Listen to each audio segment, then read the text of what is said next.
so someone's gonna have to be sharing.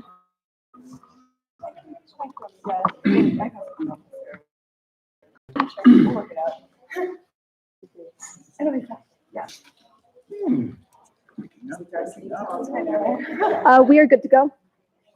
Hi, good morning, everybody. Welcome back to our seminars. We will be talking about Joseph in the amazing Technicolor Dreamcoat. For those of you who were here in the 9 o'clock session, we're going to get a little repeat. For those of you who are here for 10 o'clock, just starting, I'd like to introduce ourselves and introduce the people that we have here with us. My name is Kate Moncrief. I am one of the festival dramaturgs and play seminar directors, and I am joined by, my name is Isabel Smith-Bernstein. I'm the other dramaturg and the seminar director.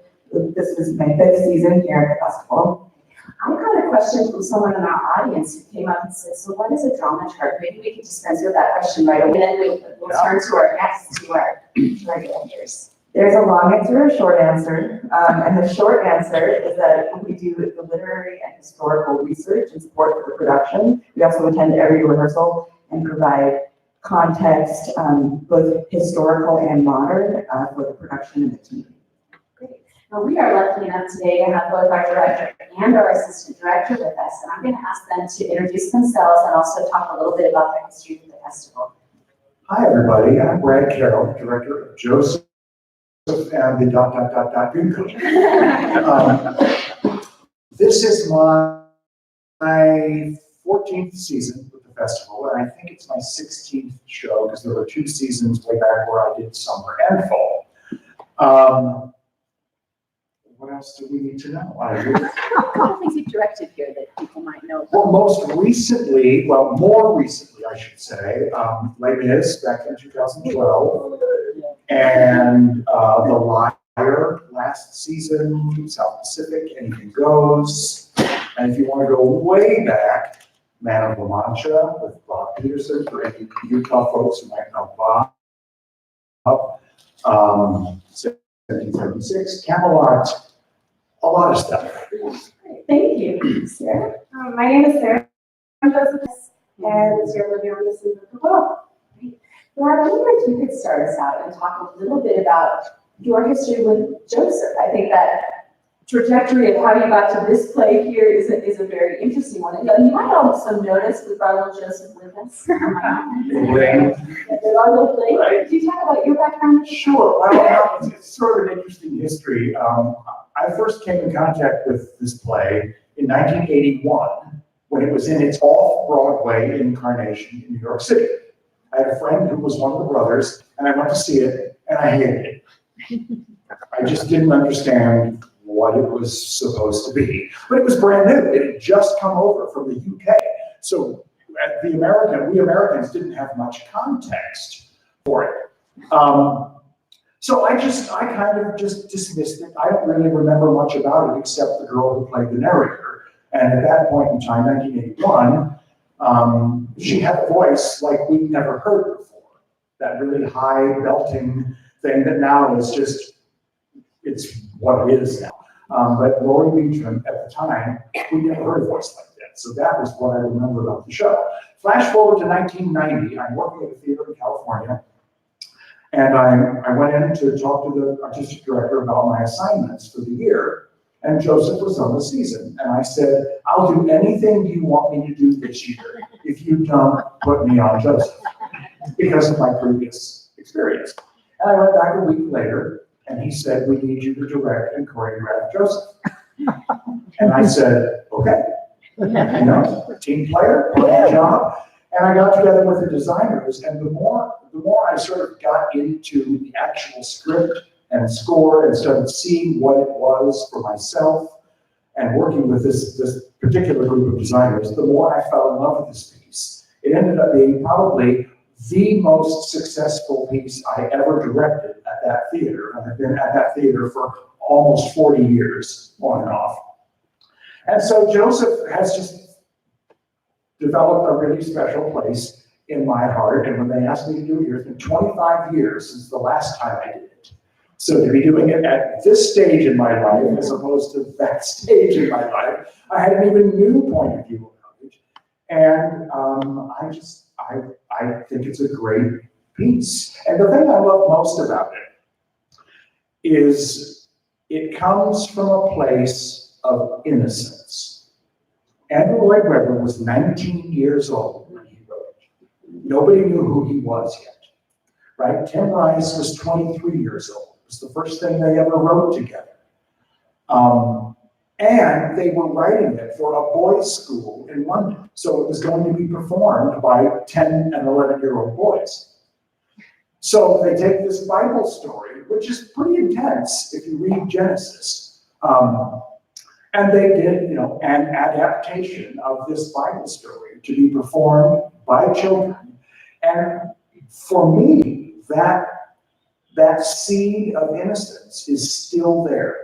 And I think that's what makes it so delightful. And originally, it was a 20-minute cantata. It was never intended to be staged. It was like Handel's Messiah.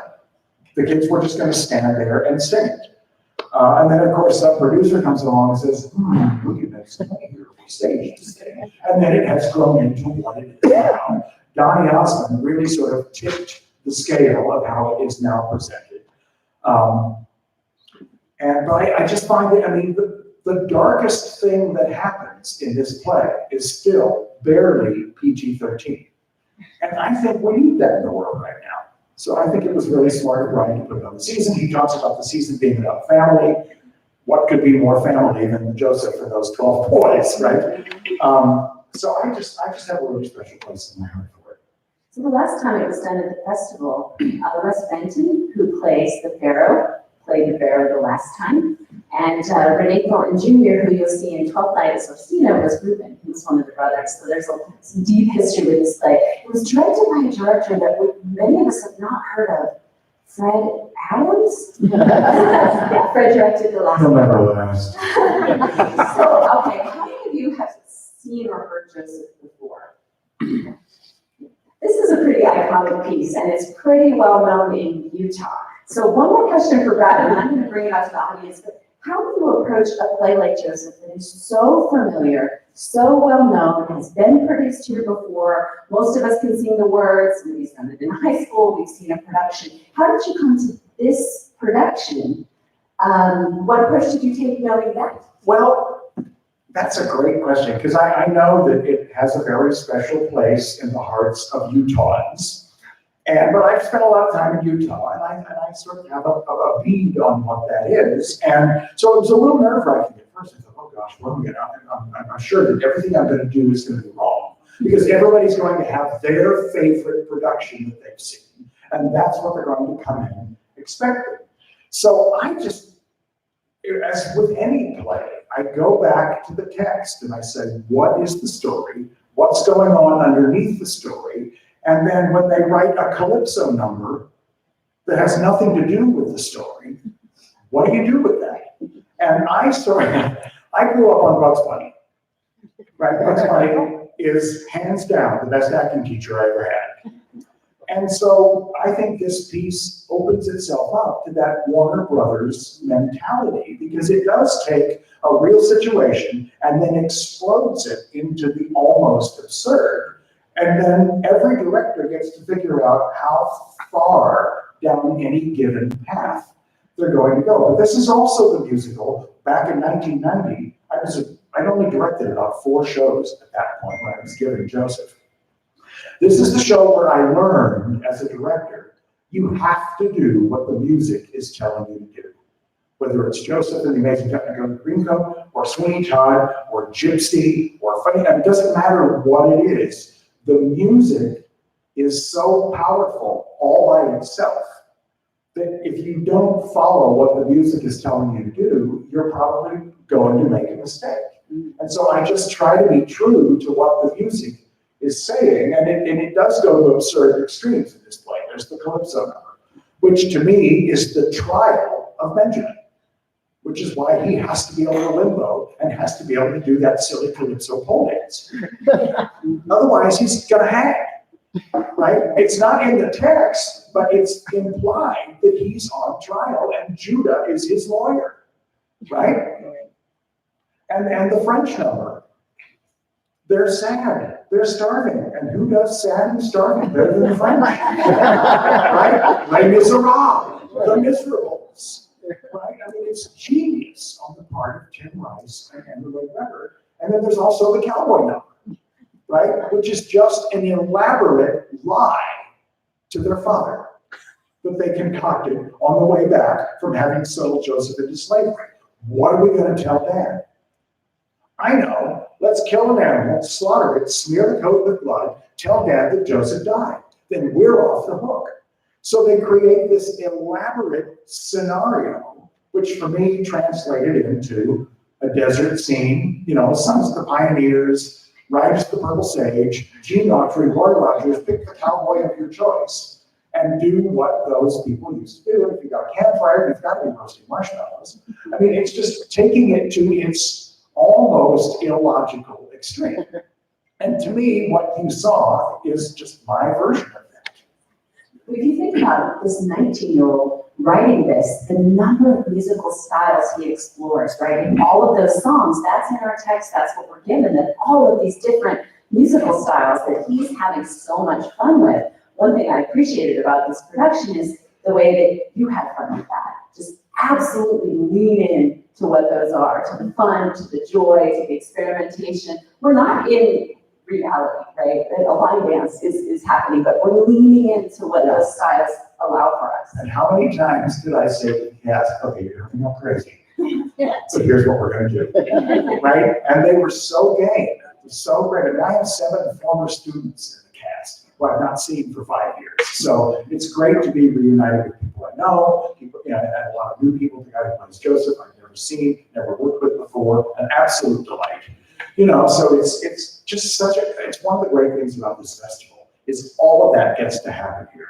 The people connections, the great work you get to do, the tech support you have. I mean, it's why I keep coming back. It's just a great place to be. So let's open this up to your questions, comments, observations, and Darcy has the microphone. She is in charge from here on out, so if you just raise your hand, she'll bring the microphones to you. As I said, please ask questions, otherwise we just have to sit up here and talk.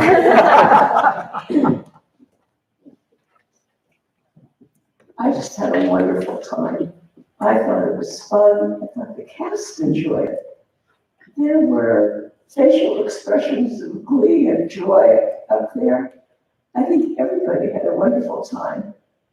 Great, thank you. Yeah, the cast is extraordinary. They have been, because we put this thing together in no time at all. You know, just the rehearsal schedule here is so tight. And they have remained buoyant, and I guess it's part of being young. We still have the strength to do all of that. I mean, one of the fun things about the rehearsal room, as you know, being an older person watching these younger people working, it was like a party. I mean, they could not contain themselves. I mean, this is a full-on aerobics workout, these rehearsals, you can imagine, and the show is as well. Even when they weren't rehearsing, they're on the sides, you know, dancing and jumping about, and just the sort of the joy and happiness in the room was pretty contagious. People had a really good time working on this one. So much fun, so much fun. Many of the people in this cast are also in Hamlet, so it was kind of a nice reprieve for them to smile and have fun and not be killed. Yeah, because most of the cast is either in Hamlet or Twelfth Night. And then the entire Green Show cast is in Joseph, as you might imagine. Yeah, so those kids, actually my age, right? Those young actors who do Joseph in the afternoon run into the Green Show as well. I mean, the energy, the accomplishment, Yeah, the Green Show kids are the hardest working people here, because they have rehearsal at 9 o'clock every morning for the Green Show. And then Joseph in the afternoon and Hamlet or Twelfth Night or something, and they're the ones who were in rehearsal all day long. I'm doing one show. This is kind of a working vacation for me. It's great. You directors. I know. And then right next door to the camp. So we came to heard your talk earlier in the week, and we finally just saw it yesterday. And I also really enjoyed it. And one of the things that I really liked was the variety of dance styles. And even, I think it was, I'm pretty sure it was trying to, you have, you know, suddenly they break into the cabbage patch or the, well, I just call it a shopping cart, but it really. I don't know what it's called.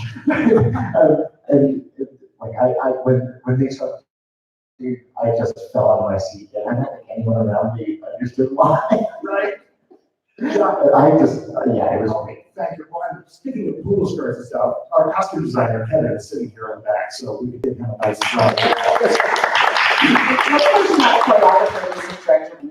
Yeah, Christine Kellogg did the choreography. This is the third time I've worked with her. We did Les Mis and South Pacific together. She's from Florida, and Jeremy Mann, the music director, and I have been colleagues for 37 years. We met as kids doing summer stock in upstate New York back in the early 80s, and then ended up working at the same theater with me as director, him as music director. I did Joseph with him first in 1990, and we were able to get him here. He teaches at UCLA full time. We were able to get him here this summer. And the great thing about Jeremy is we've done so many projects together, and we've been friends for so long that I always say that we share a brain. The cast was always sort of gobsmacked because he'd start to say something and I'd go, yeah, just do that. He'd not get fully through a sentence, and I already knew he was gonna ask me about our musical moment. And I'd go, yeah, just do that. Well, back and forth. I mean, we've done so much together that we practically complete each other's sentences. And boy, those are the people you want on your team.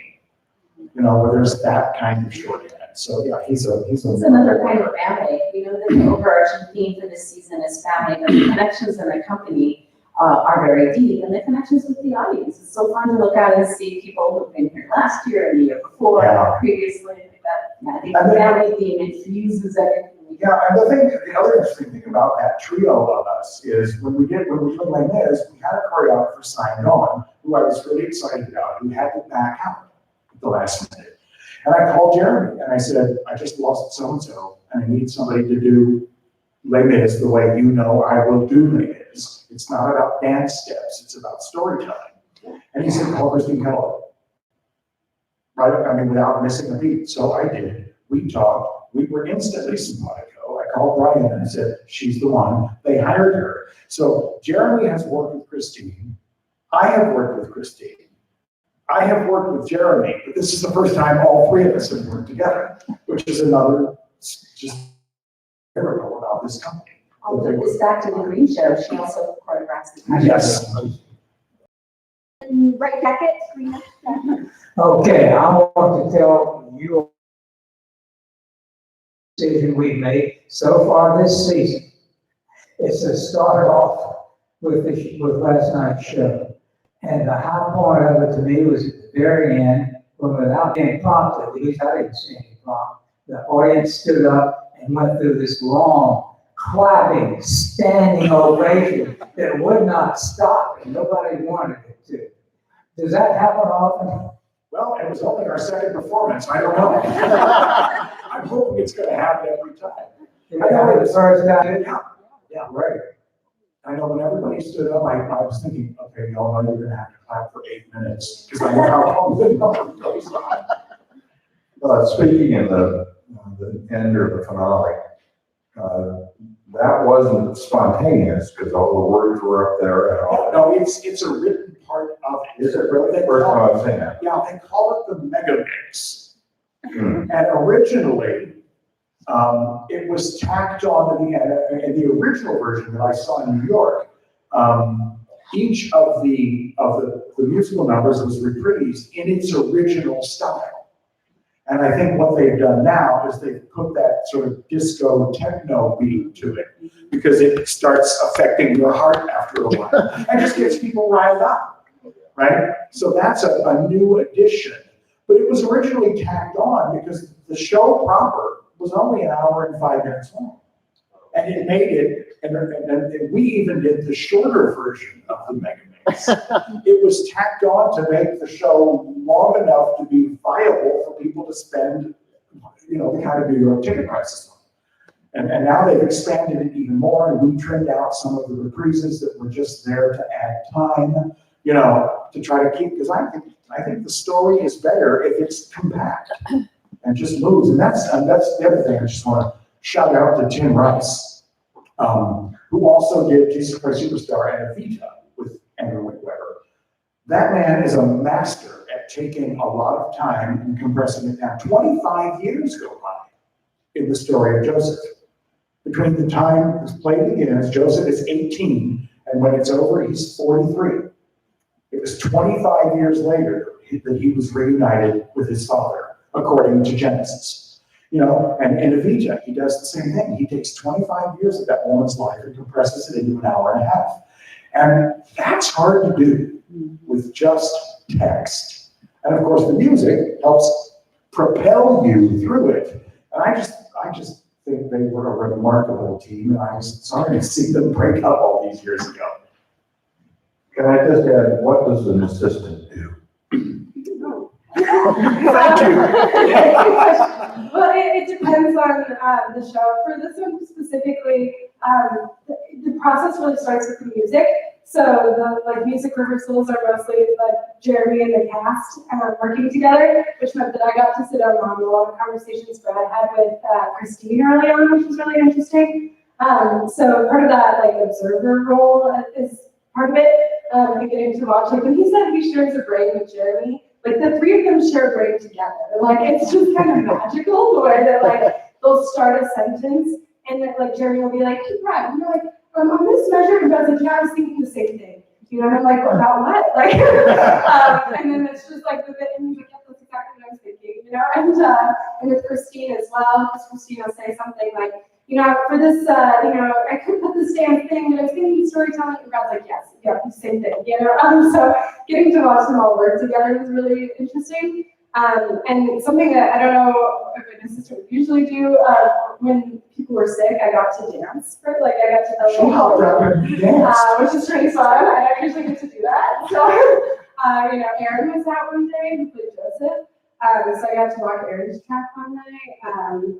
We had some in the ensemble out when we were doing Go Go Joseph. So I was one of the, ensemble for that one day. So jumping in and filling in for spacing was part of that. And then just when we get into tech and get in the space, being another set of eyes and ears and looking at different sight lines, seeing what I'm seeing as the story that, so that we see what we're both picking up from different places and confirm anything that, I might be writing down when he sees something or he might be writing down when I see something, and just confirming on those things. So yeah, kind of whatever the director in the show needs. Yeah, I wish I could have gotten to use her more, because she's really smart. But because this play is all music, it's not like a typical musical where there's songs and scenes. And usually what I'm able to do with an assistant then is send the assistant away to work on polishing the scene while we're in the rehearsal room doing the big musical numbers, because it's just more complicated. But there are no scenes in this play that aren't sung.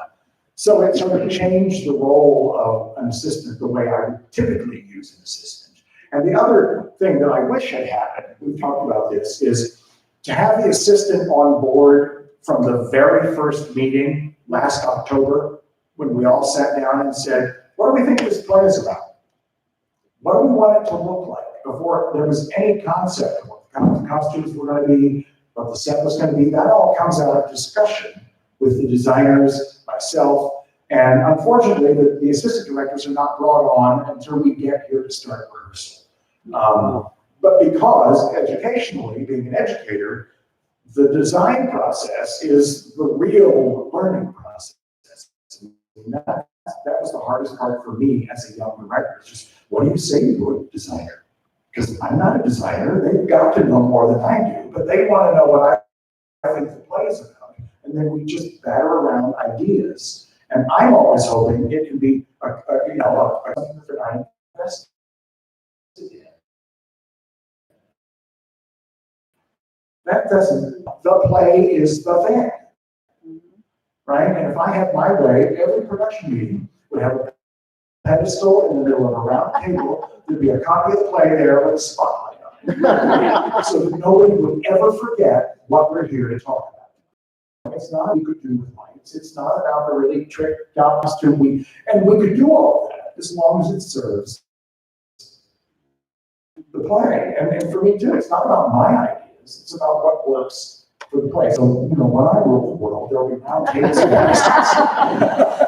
Just a quick note that we have 3 assistant directors here. They're from Carnegie Mellon and UC Irvine this summer. They're all studying directing as students. So they're assisting the directors in whatever way they want, but it's a learning opportunity, educational opportunity that the festival is really invested in the next generation of directors. I should tell you, I've told you this. The last assistant director I had just assisted on Ain't Too Proud on Broadway. He's got his Broadway show before I do. My assistant's more successful than I ever do. That's a lot about you, Brad. He fell into a fellowship.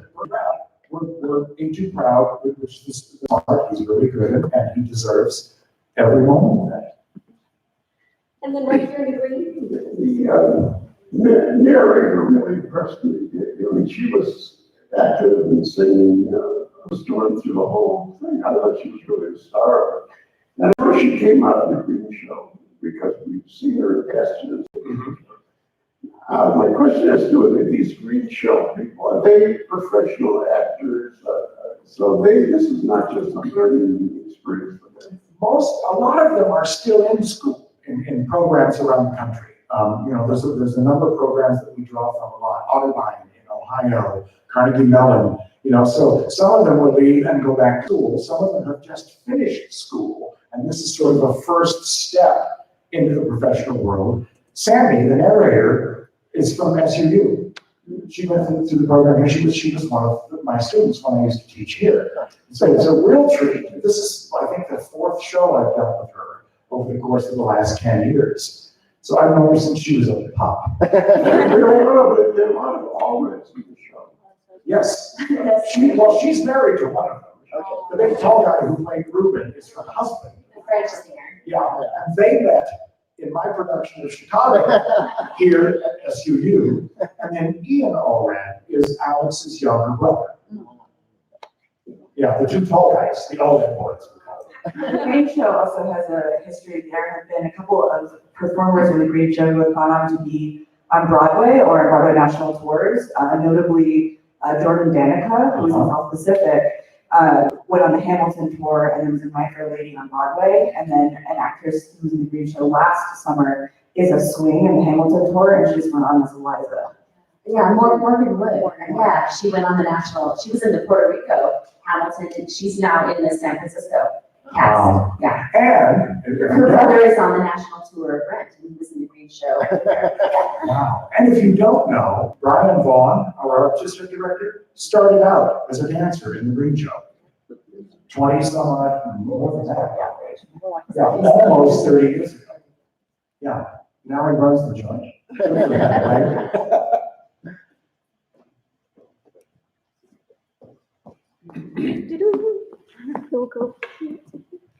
I have a question, not about Joseph, but what's the status of Lend Me a Tenor, the musical? Well, bless your heart. I love it.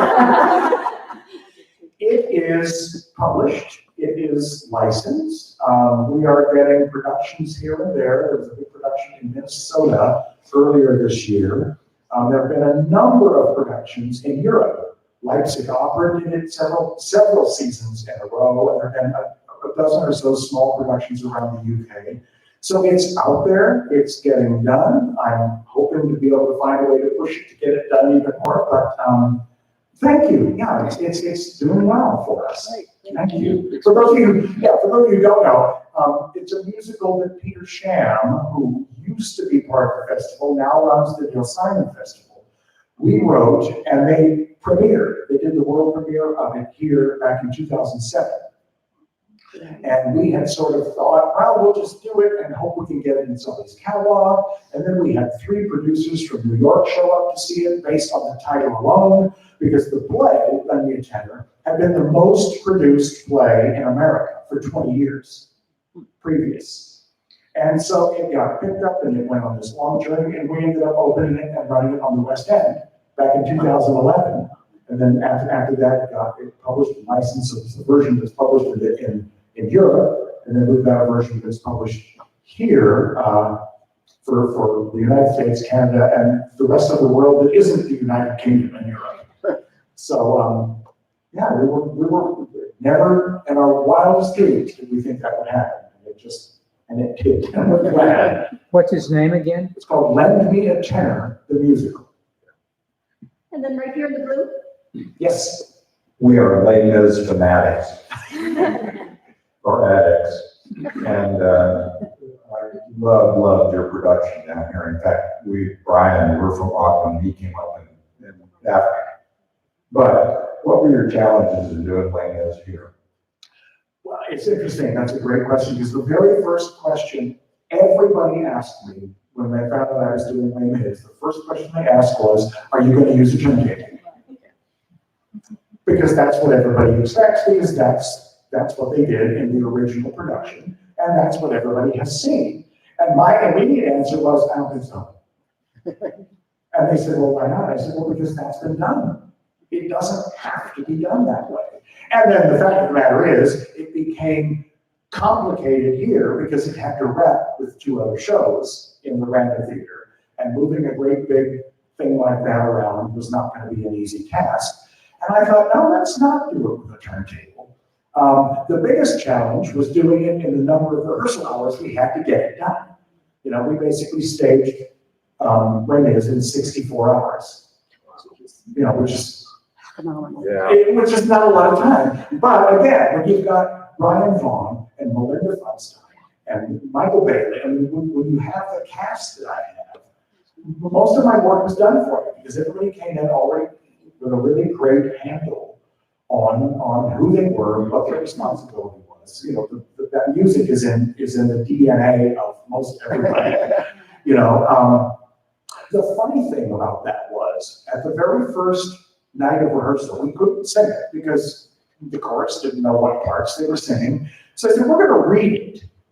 We're going to read the lyrics of Les Mis as if it were text. And a lot of them thought, we're going to do what? Because that seems odd to people, because they think of it as songs. I said, and read it to make sense out of it. Don't read it in the rhythm of the song.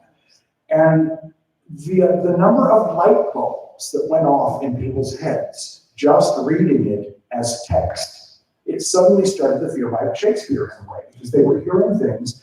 And the best was when the girls were reading the lyrics to Lovely Ladies. People started giggling and they got really embarrassed because it was the first time they had ever known what those words were. Because there's not a recording out there where you can understand it.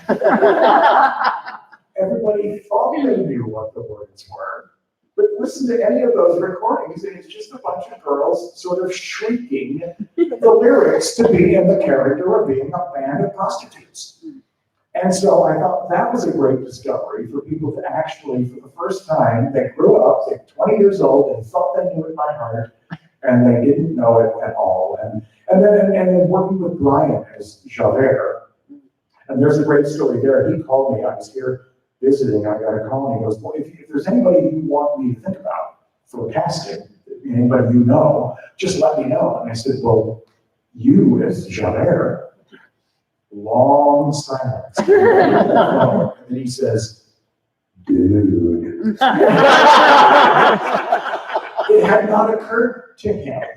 And I said, okay, well, I mean, you don't have to do it, but just know that you're my first choice. I think Brian Vaughn is one of the best actors in the country, personally. absolutely. And the other interesting thing about that is that is such a unique part. And there's so much about that man that is not in the text of that play and his backstory. And Brian kept coming to me saying, what's going on here? I don't know how to get from here to here based on the words I've been given. So to have an actor as great as that getting inside of it and making the arc work so that you really understand why he kills himself. It's the first time I'd ever seen it, and I've seen Les Mis a lot. I saw it on Broadway, I saw it in Toronto, I saw it in Europe. And I leave going, okay, I think I got most of that, but there's still parts of it that I feel like, you know, but as an audience now, we've been trained with film to make those leaps. Everything does not have to be absolutely sequential, but, and Melinda, the same thing. She's like, I don't understand what I'm saying here, because some of the language is really poetic. and the tigers come at night, and, she said, what are we talking about? And I said, well, I think it's this, and we talked back and forth and came to an understanding of what we thought it was for this production. And, that's, again, one of the joys of being here with people who have amazing minds, is to be able to get inside it. But it was, truly one of the highlights of my career was doing that show here. Rowdy did a really nice description of the rehearsal process, starting with table work, collaborating with your actors, working through the ideas, talking about the backstory, building the characters. You were talking about Les Mis, but you were talking like a really nice summary of what a beautiful rehearsal process is. No, it's like peeling an onion or a flower blooming, it doesn't arrive done. And if it does, it usually gets you in trouble. You know what I mean? Because everybody's jumping to the result rather than figuring out through the process what it could be, as opposed to what it's supposed to be. I hate that word. Well, isn't it supposed to be? Says who? Right? Great, thank you. Next question, comments?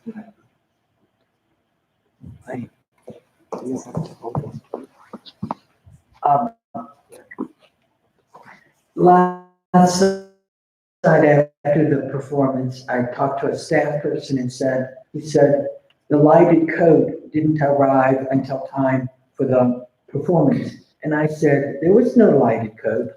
So my question to you, was there a lighted coat that there was so much commotion going on that I didn't see it? Or did it malfunction? Okay. Yesterday. Here we go. Full disclosure. The final coat that flies has lights built into it, so that it is truly Technicolor electric. It has not fallen through yet. Okay.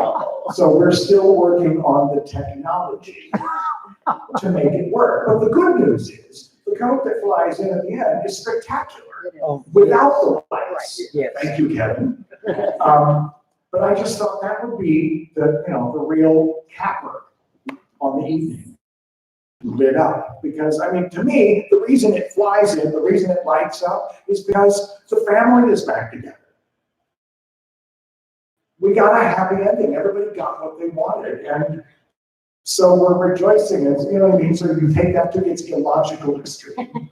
And this coat that was his, it's a different coat, but he sees it through different eyes now. And we're still trying. We're hoping tomorrow or Thursday for opening, the damn thing is gonna light up. Can I get a discount on our next ticket so we can see that? That's right, see, there's a reason to come back. And we're still in previews, we're still technically rehearsals. So Right. we're very hopeful for opening. Yeah. At least it wasn't a turntable that wouldn't go round. We get lights in the coat, but if the turntable doesn't go, boom, you're out. So I thought about that, whether little farther. Okay. I actually appreciated that the code did not light up. I thought it was an intentional choice, and I appreciated it. I felt that it stood on its own and was sufficiently different from the original code and sufficiently spectacular in its own right without the lights. So it didn't. I actually mentally had that process in that moment and appreciated it as it was. So don't stress out about it too much. It'll work either way.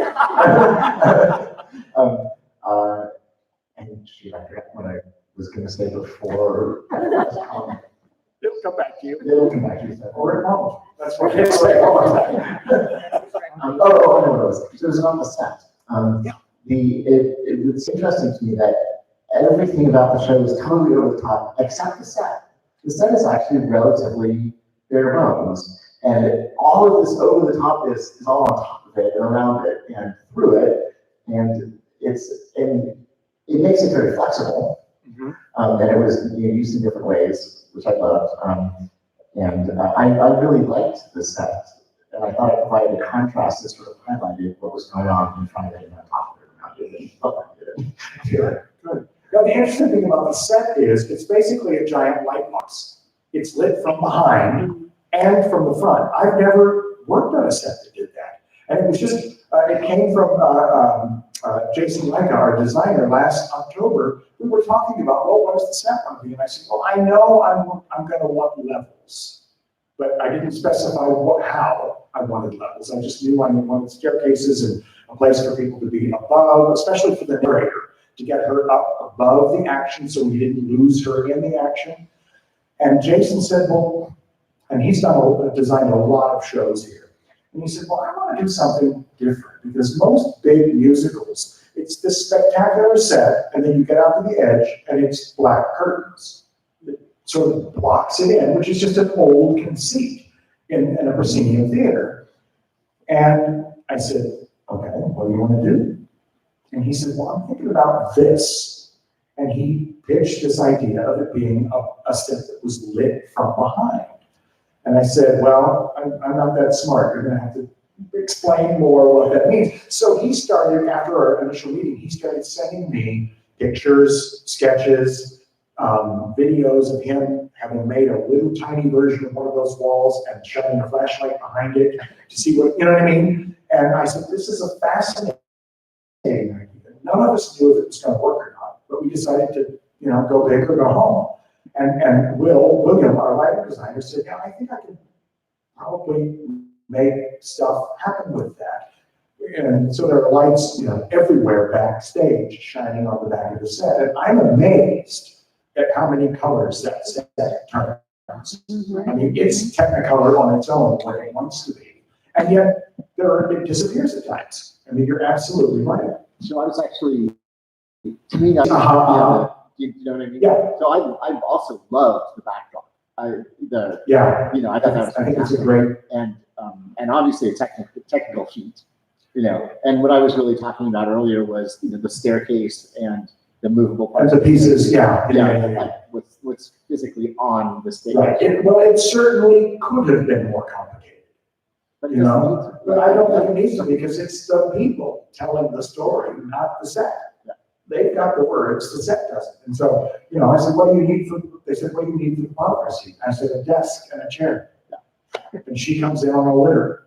We don't need to, we don't need to bring in stuff. And we wanted to save the big change for the Pharaoh scene. So we brought in the feather fans, we brought in the columns, we brought in the Pharaoh head with the highlight, you know what I mean? That's sort of the big scenic moment. So, but that again, that was a big, long, 6 weeks of discussion and pictures flying back and forth and email and stuff. And again, that's the part of the process I love. Yes. And it facilitated the ability to show a stained glass, which I thought was brilliant. And it also had parts of the story in it. It had the sheets, it had the lamb, it had the snake, it had all of that. So that facilitated what we were trying to do with everything. So I thought it was a brilliant choice. Great. Very well done. Yeah. And I also know how difficult it must have been to get all of your people to change their costumes. Because I noticed that in one of the levels, we had 3 over here, and then there were only 2 over here. I'm going, that's interesting. And then Suddenly there were 3. so I'm going, oh, that was a really quick change for that young man. Yeah. But it's In very fact, difficult. we're having a rehearsal at 9 o'clock in the morning to see how we can make that happen. Yeah. Yes, Yeah. I understand that. Yeah, because there are 24 people playing, 150 people. Right. There are times where 16 of them go off and are all changing at the same time backstage, and we don't have 16 dressers, so it's just one of those.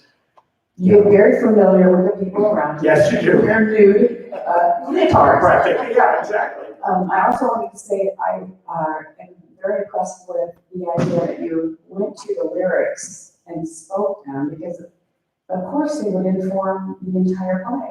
And that was the way to get the buy-in and have everybody understand what they were doing. Mm-hmm. What is the intent?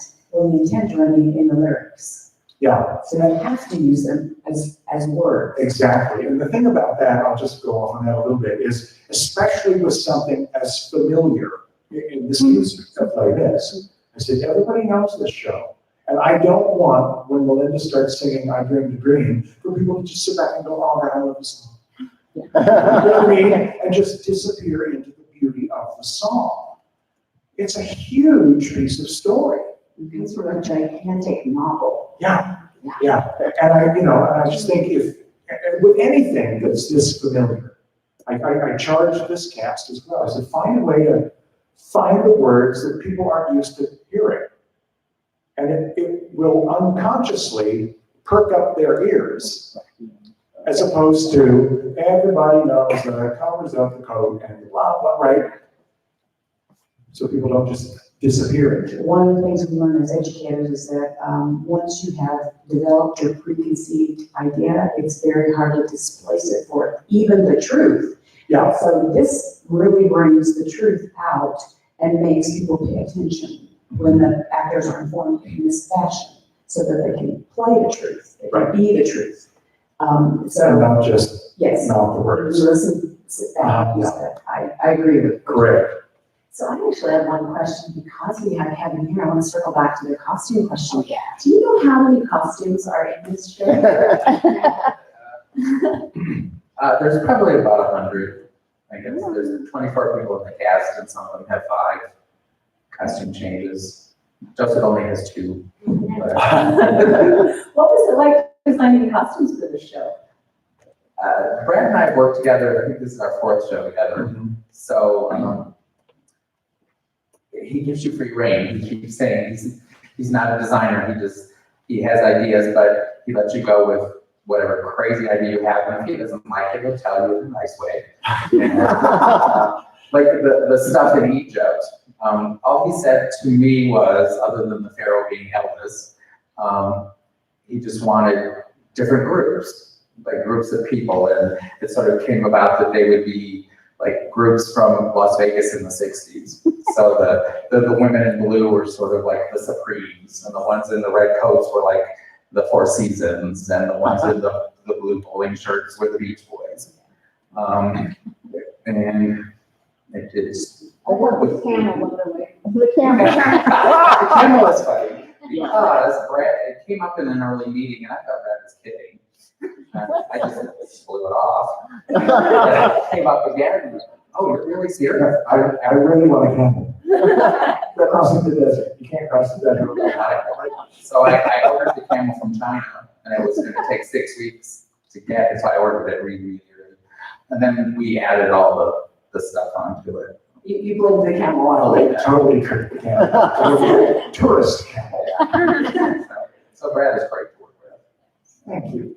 Thanks for letting me have you jump in there. And that is about time, unless someone has a really pressing question. We have time for perhaps one more. All right. Ready? That was so fast. Okay. Okay, well, thank you for coming. If anyone has seen Hamlet or the Book of Will, there are 2 seminars on them tomorrow morning at 9 and 10, also in here. And then Hamlet has a play orientation at 1:15, I think in here, not outside. Correct. Yes, also in here. So thanks a lot. Thank you, everyone. Thanks, everybody.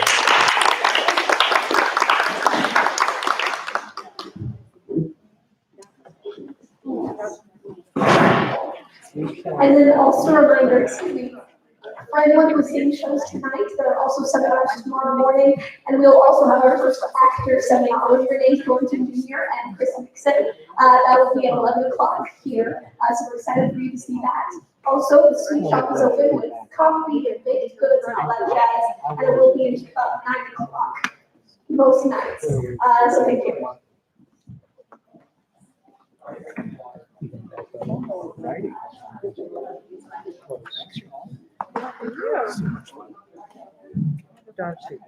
Where was the random?